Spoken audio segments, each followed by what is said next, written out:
Bueno, buenas tardes a todos, a todas. Bienvenidos a este conversatorio con Juan Grabois. Este es un conversatorio organizado por el área Estado, Políticas Públicas y Derechos del Instituto de Cultura Jurídica de la Universidad Nacional de La Plata.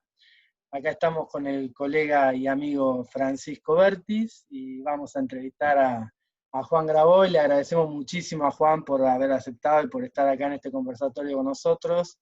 Imagino que deben ser tiempos intensos y atareados, así que realmente te agradecemos el esfuerzo. Vamos a arrancar rapidito. Bueno, tenemos que decirle a la gente que va a estar mirando esto una vez que la hayamos terminado, que bueno, disculpas por no haber podido transmitir en vivo, son cosas que pasan sobre todo para gente inexperimentada como nosotros. La idea es primero charlar un poco con Juan sobre la situación socioeconómica que está viviendo la Argentina, la clase trabajadora, los sectores vulnerables, básicamente desde la llegada de la pandemia, ¿no?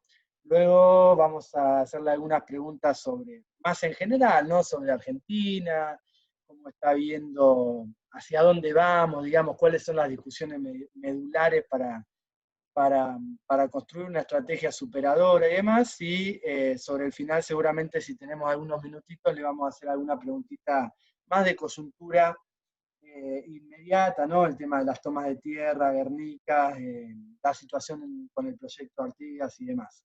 Así que arrancamos directamente, Juan. Eh, la primera pregunta tiene que ver, bueno, un poco estaba en el título de la charla, ¿no? Sobre el impacto de la pandemia y la crisis económica que ha generado sobre los sectores vulnerables. Seguramente habrás visto los números que dio el INDEC a comienzo de octubre, fueron muy contundentes, ¿no? La pobreza creció muchísimo en el segundo trimestre, o sea, en el primer trimestre de pandemia, ¿no? Pasó del 35%, que es lo que se había heredado del gobierno de Macri, creció 12 puntos más o menos, llegando al 46-47%. Y además, si uno mira en los sectores, cómo impactó la crisis en cada uno de los sectores, los que están más abajo, primer decil, segundo decil, fueron los que más sufrieron. ¿Cómo ves esto? Digamos, la discusión es, esto iba a pasar, la economía iba a sufrir el impacto de la pandemia, y lo de abajo, obviamente, que iban a sufrir. Pero este era inevitable, se podría haber, digamos, amortiguado un poco más, o básicamente es el resultado lógico de una situación que es incontrolable y que, bueno, que tiene estas consecuencias y que lo que hay que ver es cómo se sale a futuro. No, la respuesta, desde mi punto de vista, es un categórico: no era inevitable, era evitable. Y el ejemplo más lamentable que tengo que poner es el de Brasil.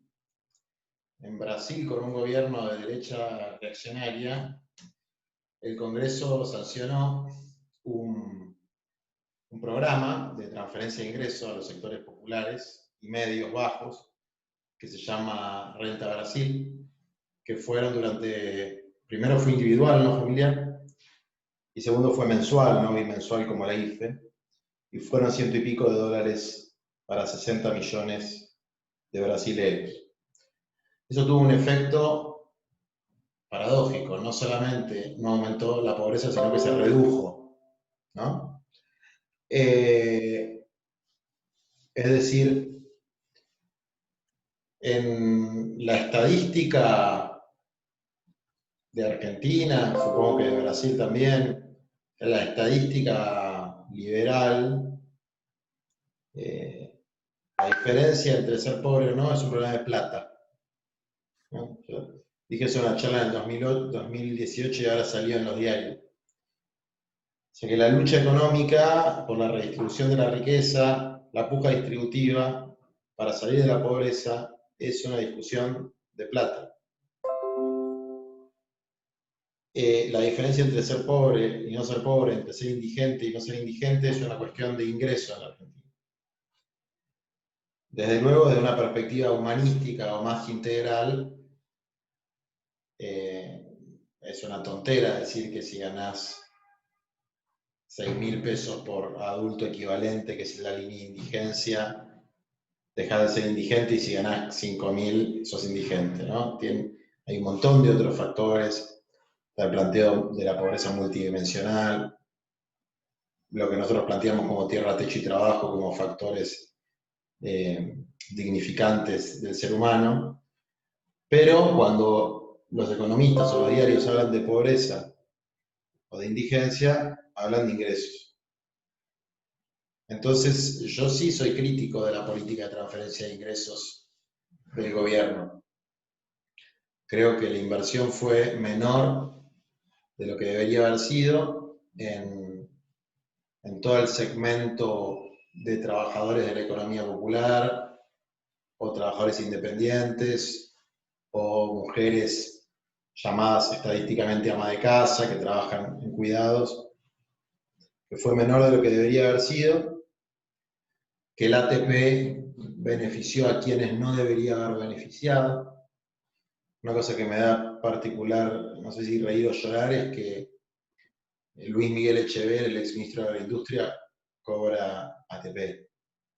Eso grafica de alguna manera que hubo un criterio un poco extraño, o tonto, o bobo, ¿no? Después hubo una yuxtaposición de políticas que fue ineficiente, la tarjeta alimentar, que tiene una serie de problemáticas y además permite que las procesadoras de pago se lleven comisiones que no deberían llevarse. Es decir, no creo que se haya hecho un abordaje contundente, inteligente, eficiente, popular. No creo. Creo que hubo una intención de preservar la salud pública por encima de los negocios, eso lo valoro. Creo que hubo una intención de contener, si se quiere, las situaciones más dramáticas de las barriadas, que al principio fue muy mal, se laburó mal, digamos, con los alimentos y que ello después fue mejorando un poquito, pero que en términos macro se aplicó una política bastante a tono del Fondo Monetario Internacional, ¿no? Una política muy flaca en términos de transferencia de recursos. Flaca y desequilibrada en favor del ATP para algunos sectores empresarios que no deberían haberlo recibido. Pues son sectores de alta rentabilidad y que ganaron mucho durante años anteriores. Entonces, claro, mi posición es que el aumento, yo no sé si son 12 puntos porque, viste que se mide por trimestres retrasados, yo creo que son menos puntos desde que se fue Macri hasta hoy, pero son 7, una cosa así, pero igual es un montón, Y el descenso en Brasil tuvo además un impacto político sorprendente porque invirtió la composición de clase del electorado de Bolsonaro.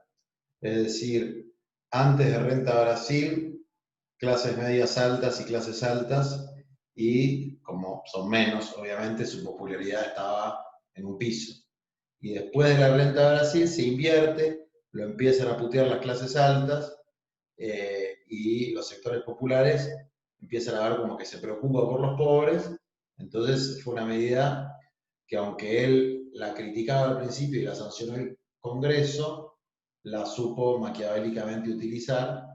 Pero ¿por qué pudo hacerlo? Porque significó una mejora material objetiva en las condiciones de vida de los sectores populares. Entonces, nuestro planteo es que la política de ingreso, que no resuelve necesariamente el tema del trabajo, que no resuelve los derechos laborales, que no resuelve la tierra, que no resuelve el techo, pero en una situación de estas características, una política de ingreso masiva y con una inversión muy fuerte es absolutamente necesaria para aliviar los padecimientos de la gente.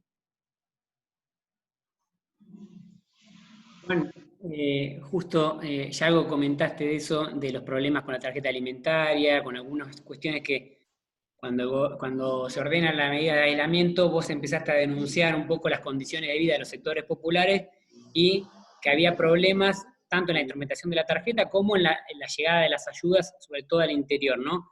¿Por qué te parece a vos que ocurren estos problemas? ¿Se debe a falta de voluntad política, a incapacidad de la estructura estatal de responder de manera veloz a estos problemas, una cuestión de cierta burocratización de algunos cuadros?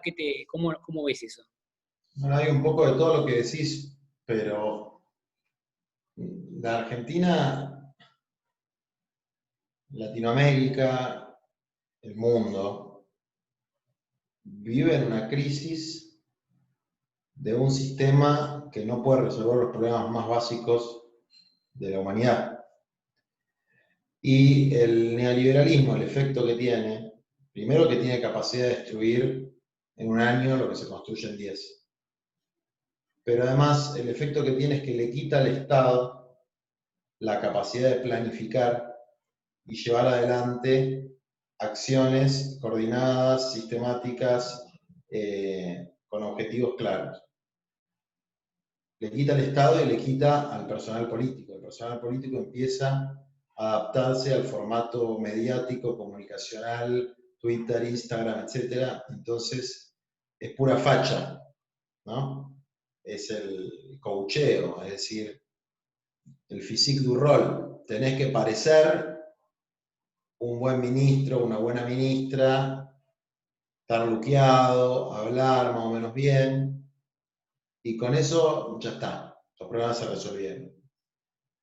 Después hay otro drama, que es el drama de los anuncios constantes sin concreciones, ¿no? Es otro drama.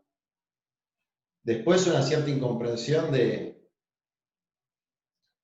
la realidad de los distintos territorios, de los distintos segmentos y subsegmentos de la exclusión. Es decir, pensar que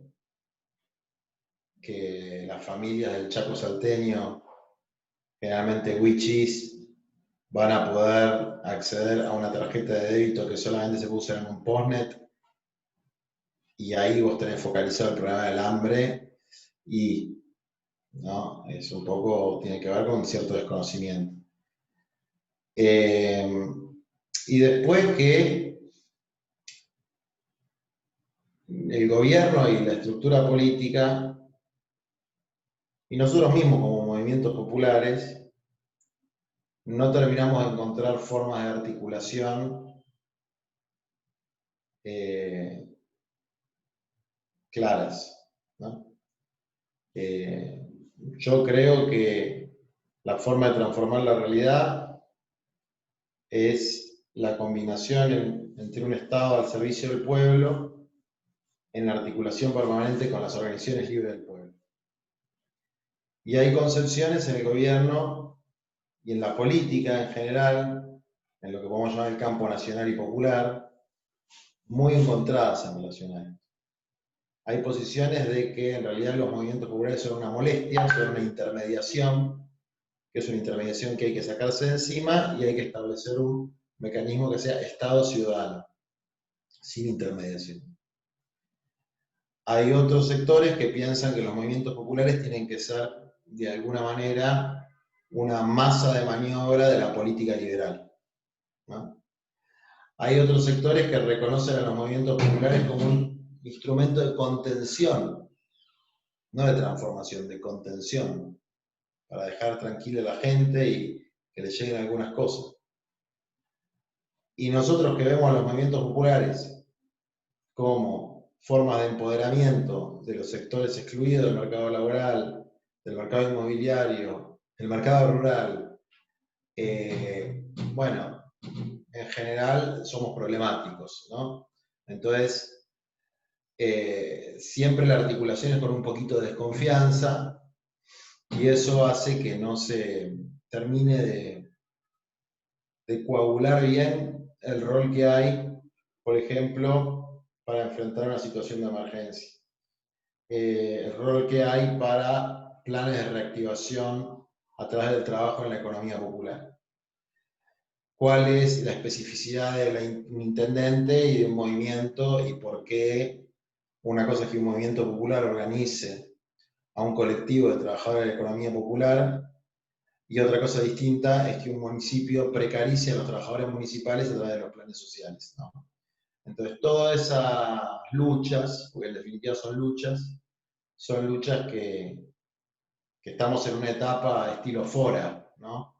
Estamos en una etapa proto-sindical, pre-sindical. Y eso que estamos mucho más avanzados en Argentina que en el resto de América Latina. Considerando todo esto que venís diciendo, esta idea que venís planteando de la necesidad de implementar un ingreso universal, que si no entendí mal lo planteás al menos para combatir la indigencia, ¿ves espacio para que esto se implemente? Hablaste de acá mínimo hasta diciembre de 2021. ¿Ves espacio político, fiscal? Cuando digo espacio político me refiero a voluntad política, me refiero a relaciones de fuerza. ¿La ves? ¿Es posible? ¿Y cómo sería eso? Ponerle un número en todo caso. Mira, lo primero que quiero decir es que las políticas de transferencia de ingreso no tienen nada que ver con lo que nosotros soñamos. Nosotros queremos un modelo de tierra, techo y trabajo, no que todo el mundo reciba X cantidad de plata como si eso resolviera algún problema. Lo segundo es que a mí me gusta más hablar de salario universal porque en nuestra caracterización en la Argentina no hay desocupados, hay desempleados.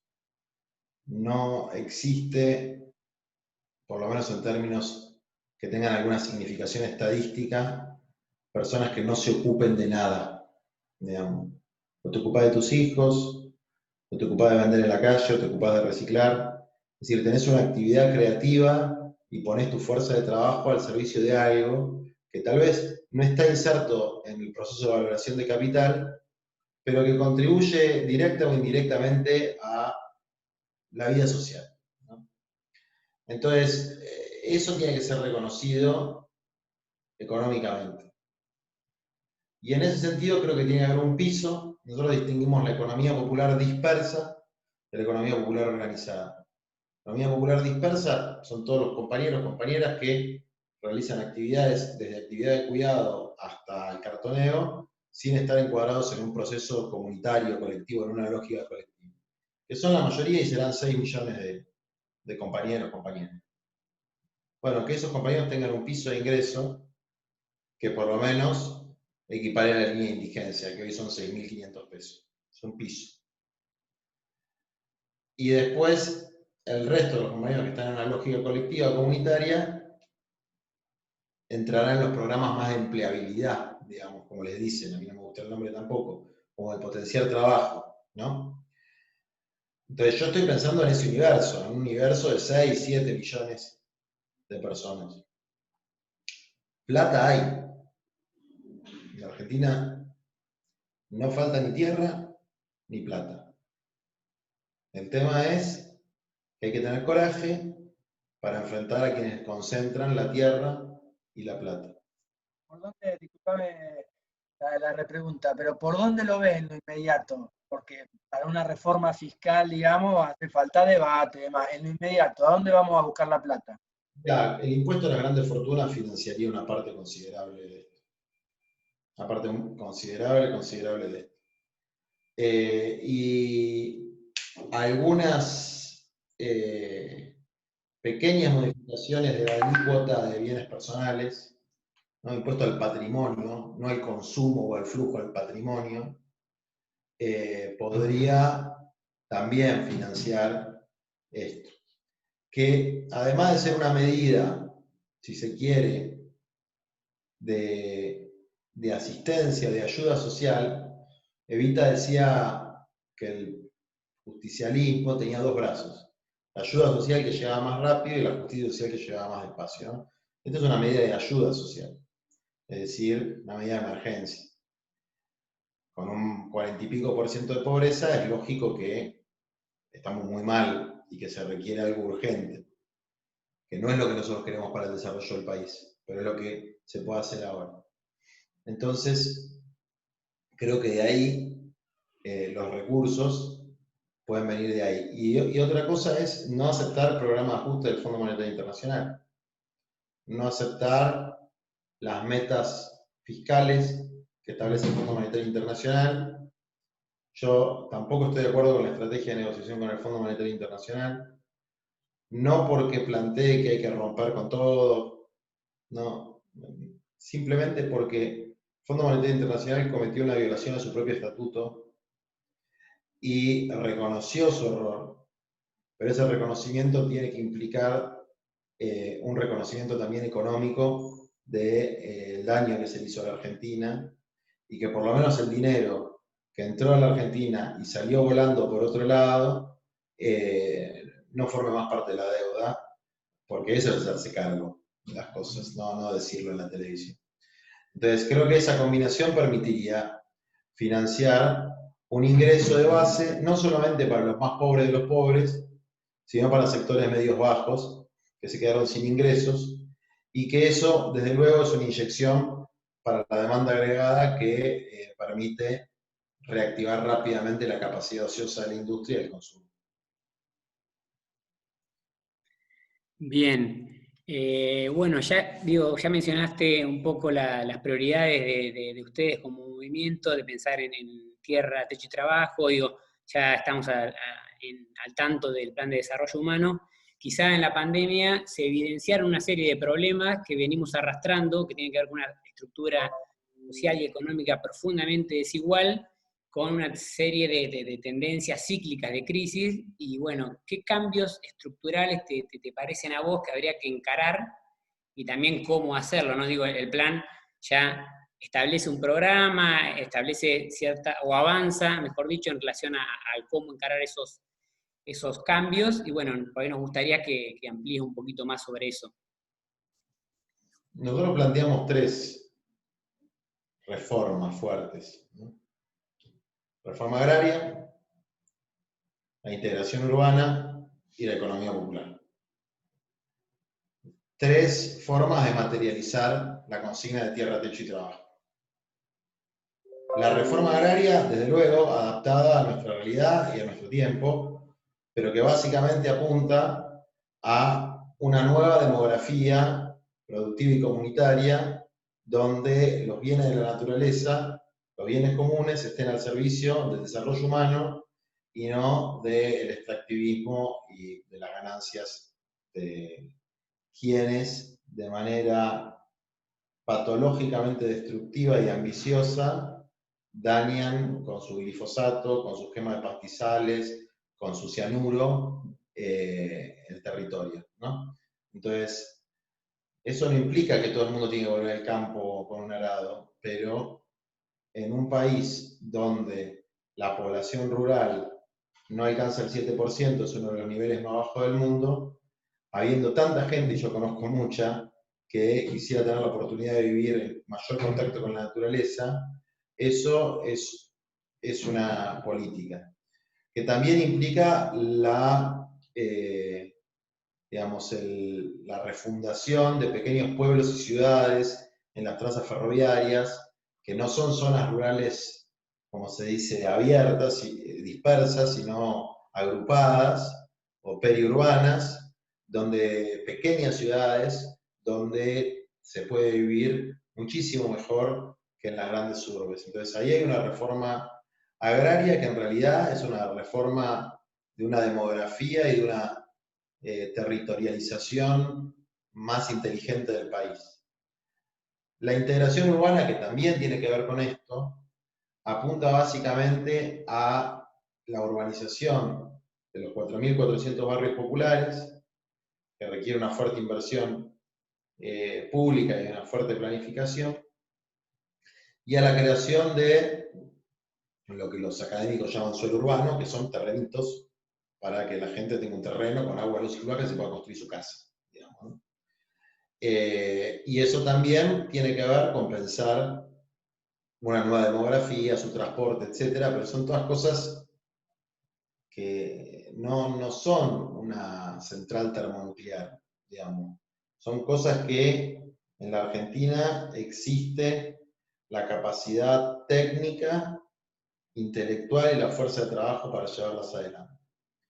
Y la tercera, que es la economía popular, es a todo ese universo disperso de trabajadores y trabajadoras que no están en el mercado laboral formal o de trabajo asalariado, dotarlos de una lógica más comunitaria, más asociada a un proyecto de país y con derechos. El salario y el ingreso, ¿no? La plata, el bill metal, es decir, la diferencia entre ser indigente y no ser indigente, ser pobre y no ser pobre, van a ser primero los derechos, ¿no? Que los trabajadores no sean pobres. Pero después hay otra serie de derechos que van desde la higiene y seguridad de las actividades hasta una cobertura de salud o de riesgo de trabajo, que también tienen que ser reconocidos.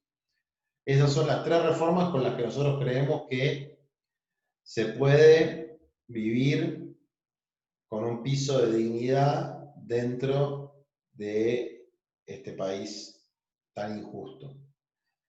Pero creemos que para lograr esas tres reformas, hay que recuperar la capacidad del Estado de planificar y hay que recuperar la capacidad del Estado de garantizar una distribución más equitativa de la riqueza y del ingreso, que no es el asalto al Palacio de Invierno ni la socialización de los medios de producción, es simplemente captar la renta de los sectores de alta rentabilidad, que en general son sectores asociados a la riqueza natural de la Argentina, y ponerla al servicio de este programa de desarrollo humano integral, que no es muy distinto a lo que hacía el IAPI en la época de Perón, ni es muy distinto a lo que hacen los países nórdicos con la renta tecnológica o la renta petrolera, digamos, ¿no? Es simplemente redistribuir con un criterio de justicia básica la riqueza que es patrimonio común. Juan, bueno, me imagino que para esto, como dijiste en una respuesta anterior, hay que afectar intereses, es decir, hay que recuperar la capacidad del Estado, pero básicamente de una u otra manera, imponiendo otra agenda, eh, afectando inclusive económicamente a los sectores concentrados, digamos, hay que tener una política ofensiva. En ese sentido, dos preguntas. La primera es, ¿por qué ha costado tanto en este periodo? Si ha sido más bien una cuestión que tiene que ver con las limitaciones que impone la pandemia, ¿sí?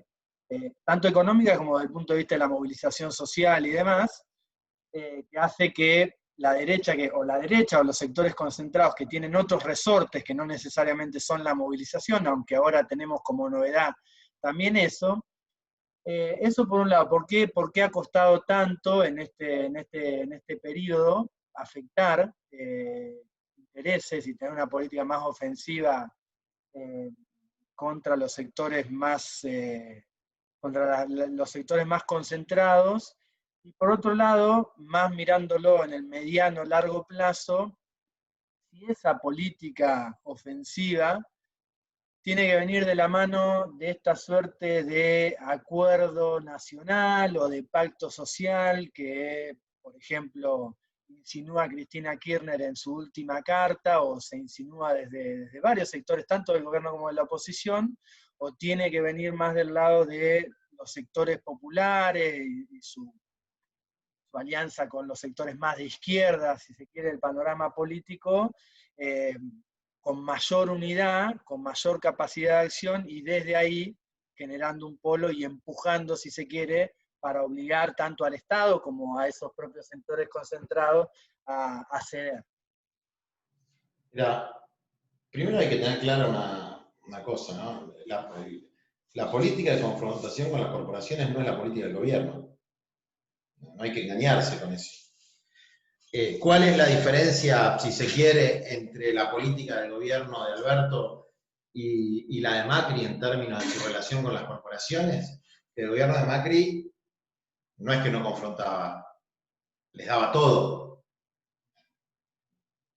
Bueno, este gobierno no les da todo, pero tampoco tiene una política de confrontación. Y nunca vas a escuchar a un funcionario del gobierno decir hay que confrontar con las corporaciones. Y no lo dicen porque no lo piensan. Entonces, el Frente de Todos es un gobierno, digamos, es un espacio político de coalición. Nosotros, como Frente Patria Grande, ¿no? Ahora salgo de los movimientos sociales en lo político, somos parte de ese gobierno de coalición porque analizamos que era lo mejor posible en determinado contexto para derrotar al macrismo, y estamos bastante contentos con eso, de haber podido lograr esa unidad, pero es un gobierno de coalición donde hay algunos sectores que pensamos que la confrontación con los que quieren mantener el status quo, fundamentalmente para sostener sus privilegios, es necesaria para el desarrollo humano integral y la felicidad del pueblo. Y hay otros que son hegemónicos que no piensan eso. Entonces, ahí tenemos, ¿no? La respuesta a tu pregunta, ¿no? ¿Por qué no se confronta más? No es la pandemia, es que no hay ninguna voluntad de hacerlo. ¿Cómo entonces se van a producir fenómenos de redistribución de la riqueza? Yo la verdad es que creo, siempre creí y sigo creyendo, y aunque me denuncien por extorsión y esas cosas que ahora salen, que si la gente no patalea, no lucha, no reclama, la van a cagar. Digamos, que los pobres tienen que reclamar por la suya. Y la suya en el capitalismo es plata. Es tierra, techo y trabajo, que en el capitalismo tiene un equivalente universal que es la plata. O sea, es inversión pública, es infraestructura, es salario social, es aguache, son distintas formas de salario directo o indirecto, y esa plata hay que recaudarla, y hay que recaudarla de los más ricos, digamos, ¿no? Entonces, eso puede pasar o porque la gente luche o porque hay un gobierno con una orientación muy clara en ese sentido. Bueno, la orientación muy clara creo que no está, y la disposición de lucha creo que sí está. Después está la discusión de si para repartir la pizza primero hay que agrandar la masa y cocinar más y qué sé yo. Bueno, yo creo que primero hay que repartir bien, digamos, ¿no? Que repartir bien. Hoy la distribución de la riqueza en Argentina es muy injusta. Hay que ver cómo queda después de la pandemia, o sea, ahora con la pandemia, pero es muy injusta. En América Latina es el país la región más desigual del mundo. Entonces, hay un problema con la distribución, tanto del ingreso, pero más aún de la riqueza, es decir, del patrimonio, ¿no? O sea, la diferencia entre alguien, no te digo un magnate, entre alguien que heredó un departamento. Mira, yo tengo medio departamento con mi compañera, ¿no? Nos casamos muy jóvenes y mis padres me regalaron la mitad y los padres ya la otra mitad. Y solamente tener ese departamento, que es un departamentito, me pone en un nivel patrimonial por encima de la mitad de la población argentina, para la cual va a ser prácticamente inalcanzable juntar los dólares que necesita para un departamento, ¿no? Entonces, esa diferencia, si se quiere, de patrimonio, si se midiera en la Argentina, que no se mide, sería abismal por el valor de las propiedades inmobiliarias, que es un poco para mí una de las cosas que dice Cristina en el último punto de su carta. Porque ella no dice el pacto social así en general, ella estaba hablando del problema de la economía bimonetaria, que es un problema, digamos, que hay que buscar el agujero del mate de una u otra forma, ¿no? En nuestro micromundo ya es macro, de la pobreza, no, a nadie le importa, nadie vive un dólar, como decía, pero nadie nunca vive un dólar, así que. Pero evidentemente es un problema que afecta a todos los sectores de la economía. Y en ese sentido, también la inestabilidad o la incertidumbre en relación a eso afecta al conjunto. Ya me perdí un poco lo que estaba diciendo. Les pido perdón porque estoy re fusilado, no sé si me ven. Estoy hace 4 o 5 días así medio sin dormir. Así que me esfuerzo por contestar lo mejor posible. No fue un cumplido el agradecimiento porque nos imaginamos cómo debe estar. Han sido días duros, me imagino. Fran, ¿querés preguntarle algo a Juan o...? Sí, por ahí, ¿por qué te parece que es tan difícil avanzar en estas intervenciones estatales que implican poner en discusión la propiedad privada? Digo, bueno, uno piensa en el caso Vicentín, piensa en mismo las retenciones, o yendo un poquito más para atrás, cuando fue la ley de acceso justo al hábitat, cuando hay alguna avanzada, alguna intención del Estado de regular la actividad privada en perjuicio de los intereses de los sectores concentrados, porque el Estado continuamente interviene para que puedan funcionar, no sé, las obras viales, para que pueda funcionar la economía y para que se pueda generar el proceso de valorización de capital, pero cuando esas intervenciones intentan afectar los sectores concentrados, hay una reacción muy fuerte, no solamente de los sectores concentrados, sino que en términos generales, sociales, se confunde, se mezcla la discusión, se ensucia, y lo estamos viendo incluso con el caso del proyecto Artigas y con la toma de Guernica también pasó algo similar. ¿Por qué te parece? Y en todo caso, bueno, ¿cómo podemos pensar estrategias para avanzar en grados de consenso y fortalecer las luchas que intenten respaldar estas acciones? A mí me parece que los dueños de la Argentina defienden sus intereses. El problema es que el resto no defendamos los nuestros. ¿No? Entonces, la reacción tiene que ver con eso y después la capacidad hegemónica que tienen de hacerle creer a un sector de la población, que no sé si será la mitad, yo creo que menos, que digamos que los negociados de los Echeverre afectan a alguien que, como decía Jaureche, no tiene más tierra que la maceta del balcón, ¿no? O sea, bueno, tienen esa capacidad hegemónica. Yo creo que la tienen cada vez menos. Y después porque hay un disciplinamiento y una amansadora contra cualquiera que plantee cualquier cosa que salga del marco del mero asistencialismo o de los eslóganes, tipo hay que convertir los planes en trabajo, o hay que crecer para generar trabajo, o la Argentina con educación.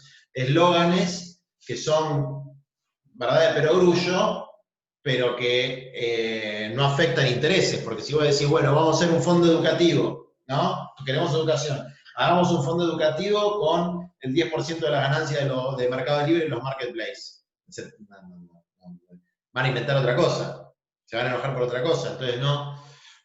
Ahora, el tema es que el Estado popular, los movimientos sociales, el sindicalismo, si hay un proyecto político claro y un liderazgo y un rumbo, pueden avanzar sobre esas cosas. Porque hay experiencias en la Argentina y en América Latina.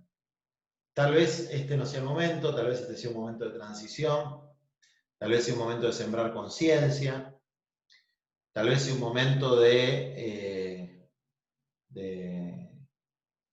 si se quiere, de aprender, ¿no? Porque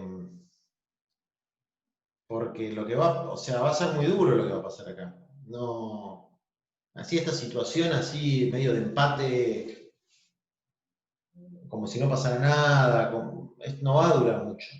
Se va a ir para un lado, se va a ir para el otro, digamos. Entonces,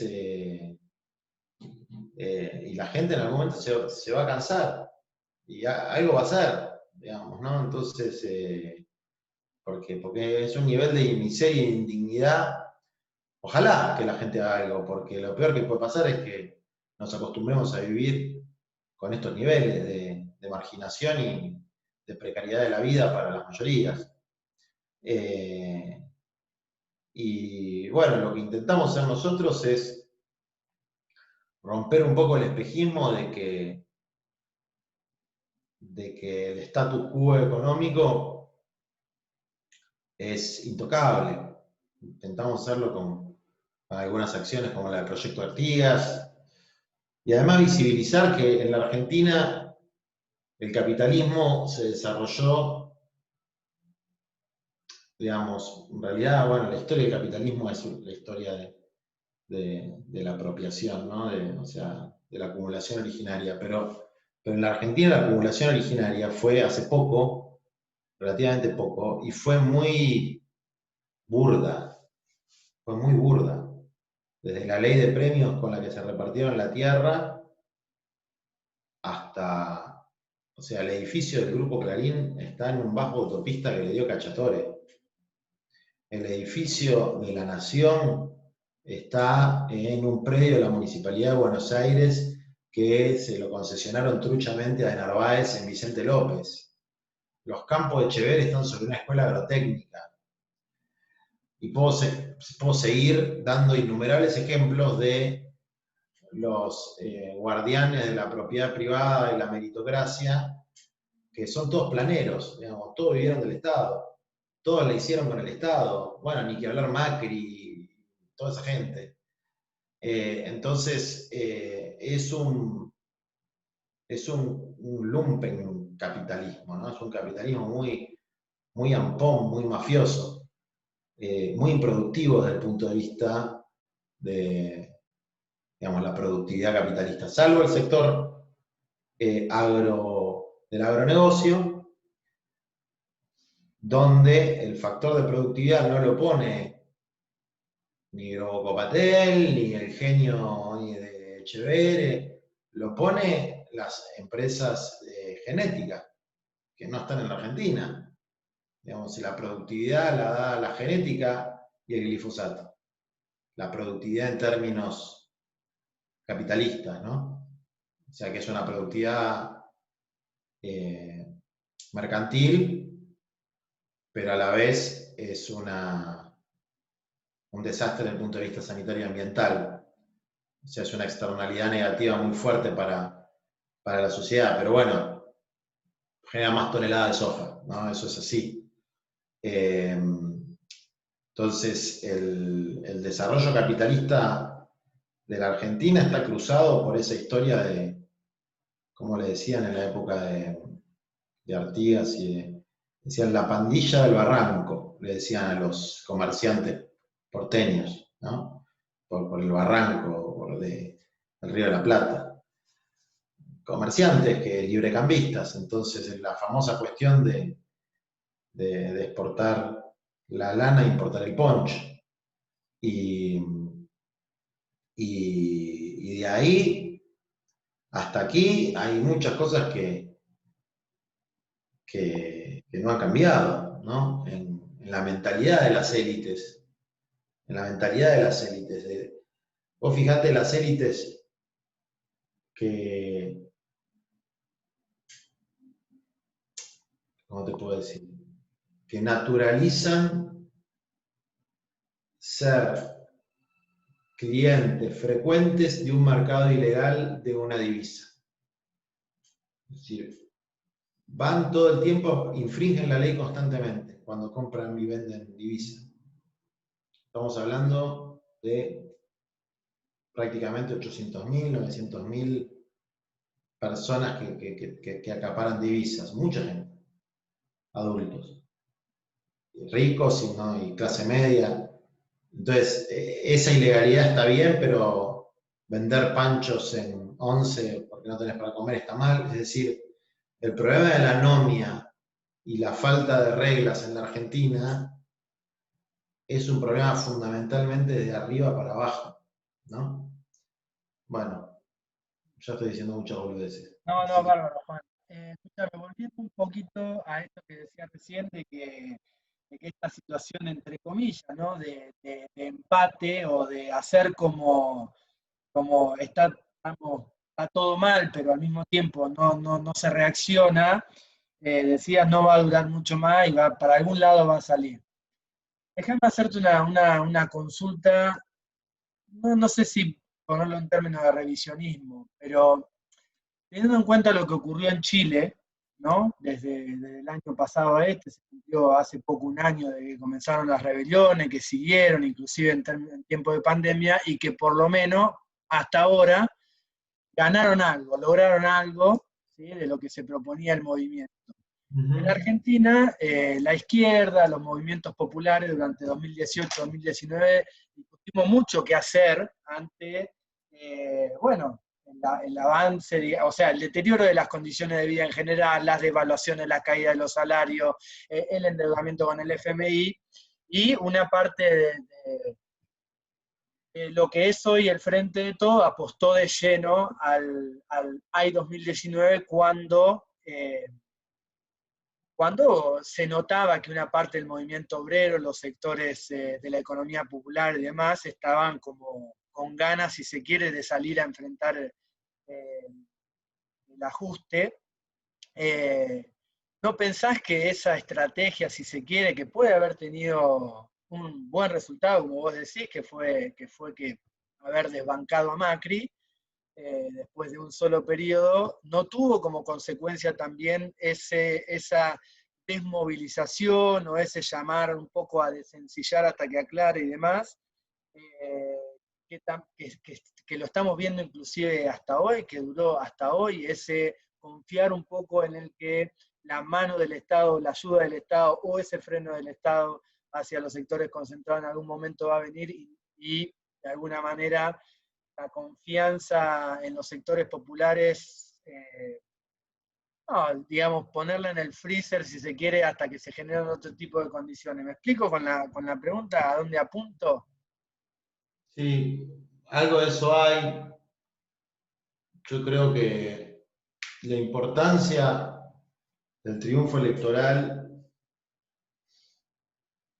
no hay que subestimarla, porque no solamente tiene un impacto en la Argentina, tiene un impacto geopolítico muy fuerte, que permitió, por ejemplo, la salida electoral en Bolivia. O sea, el triunfo de Alberto y Cristina en la Argentina y el triunfo en Bolivia están directamente relacionados. Si no, seguiría, bueno, sigue, ¿no? Pero habría una dictadura en Bolivia por mucho tiempo. Probablemente lo mismo en Ecuador. Entonces, hay un elemento geopolítico muy importante. Y en relación a una cierta desmovilización, si se quiere, yo creo que hay mucho, por lo menos en esta etapa, que tiene que ver con la pandemia. O sea, me incluyo y hicimos algunas movilizaciones ahora, a mí me da miedo movilizar. Yo no quiero que se contagie la gente y que después vaya a la casa y contagie a la abuela, digamos. Entonces hay algo de eso también, ¿no? Que también hay que buscar la vuelta de cómo luchar en esta etapa.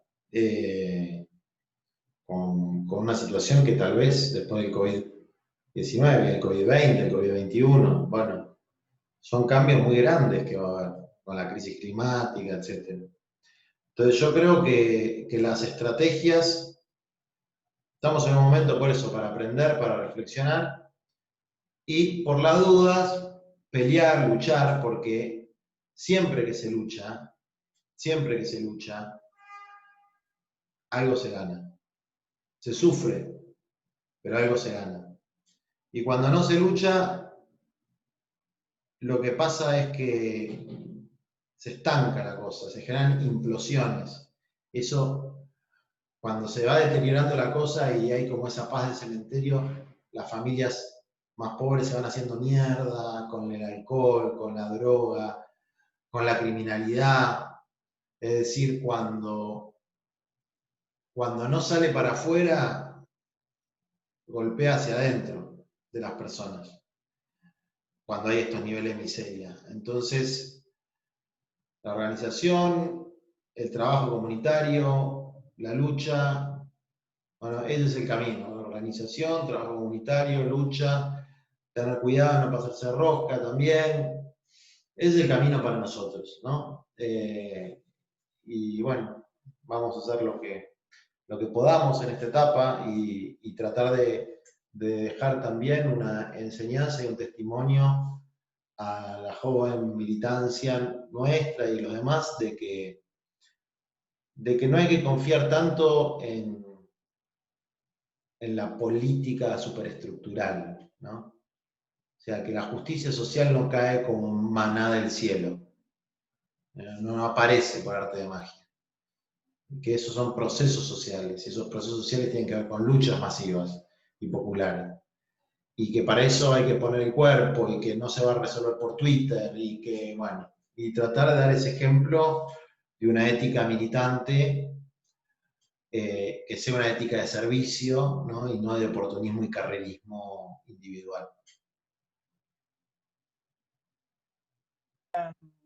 Bien, nos quedan 5 minutitos, Juan, ¿tenés? Sí, ¿lo aguantás?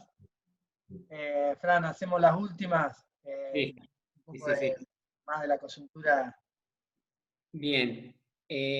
Un poco mirando lo que sucedió con cómo se resolvió la toma de Guernica, digo, teniendo en cuenta que fue un proceso interesante en el sentido de que hubo una negociación, hubo una intención de aplicar como soluciones para los casos diversos, desde subsidio para mejora habitacional, subsidio para alquiler, tratar de conseguir lotes en los municipios cercanos, pero bueno, estuvo esa instancia de negociación que por ahí es quizá, no sé, algo que no se venía dando en la resolución de otras tomas, pero sin embargo termina con un desalojo y una puesta en escena en relación al desalojo que creo que genera un horizonte medio complicado en relación a cómo se resuelven los problemas habitacionales y bueno, ¿cómo la evalúas vos a por qué el gobierno provincial termina en esa puja, en ese tire y afloje?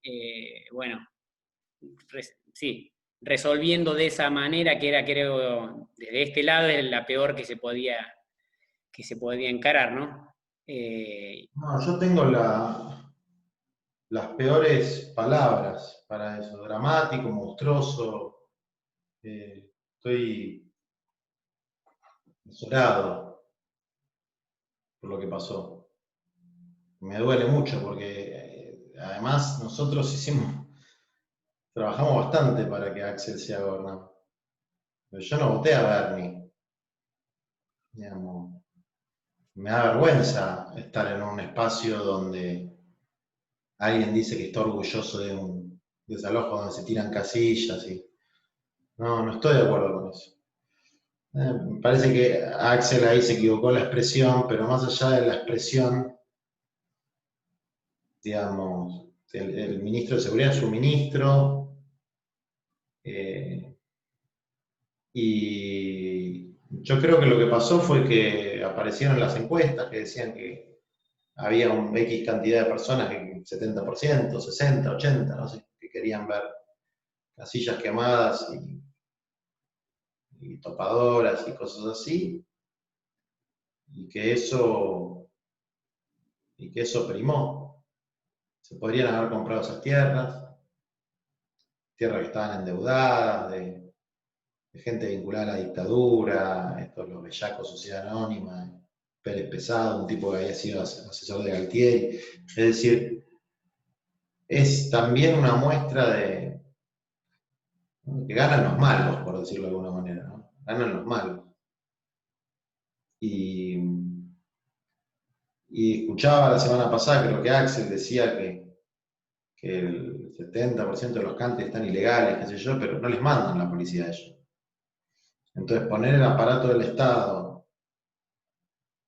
para pegar a la gente humilde, no va a eso. No tiene nada que ver con nuestras convicciones. Eso está muy mal. Y espero que no se repita. ¿No? Y me tiene mal a mí, y nos tiene mal, porque a los que apostamos un poco a esto, ¿no? Nos tiene mal, ojalá que no vuelva a pasar.